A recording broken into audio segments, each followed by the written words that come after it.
La mise en route et les principes de base de l'Apple Watch série 2 restent les mêmes que sur la première Apple Watch que nous vous présentions l'année dernière. Pour cette nouvelle vidéo, zoom sur 5 fonctions clés.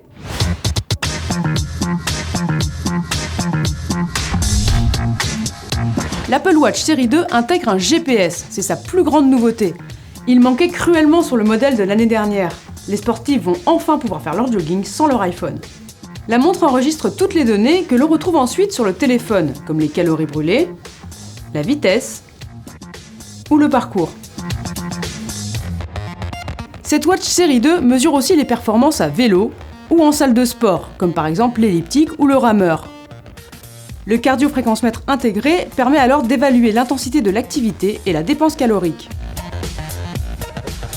La montre mesure aussi les performances en natation, puisqu'elle est complètement étanche. C'est son autre nouveauté importante. Apple a d'ailleurs mis au point une petite fonction pour évacuer l'eau. En tournant la molette, elle est éjectée par les haut-parleurs. De nombreuses applications disponibles dans l'App Store ont aussi adapté leur interface à la montre.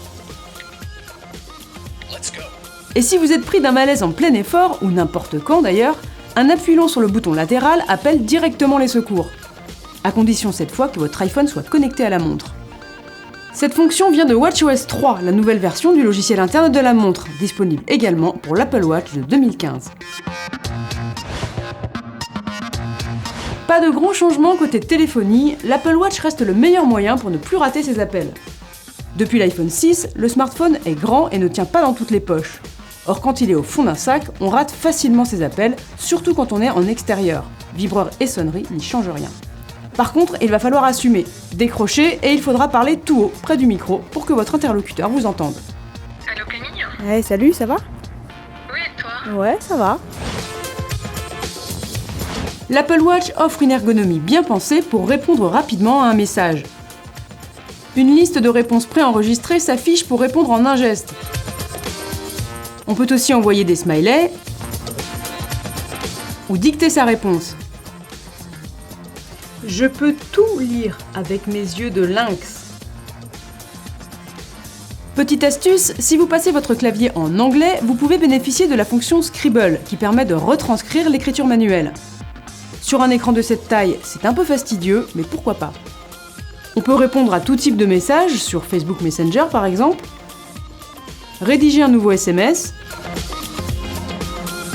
mais impossible d'envoyer un nouvel email. D'une manière générale, sur cette montre, consulter reste plus facile que rédiger. Si vous êtes accro aux réseaux sociaux, l'Apple Watch vous alerte à la moindre notification, qu'il s'agisse d'un snap, d'un like ou d'un retweet. Si le réseau en question a développé une version spéciale pour la montre, vous pourrez interagir. Sinon, vous serez simplement averti et devrez utiliser le smartphone pour consulter ou répondre. Enfin, dernière fonction intéressante de la montre et qui a tendance à se banaliser, elle permet de montrer son billet à un contrôle. Apple Wallet regroupe vos billets de train, vos cartes de fidélité ou vos billets d'avion.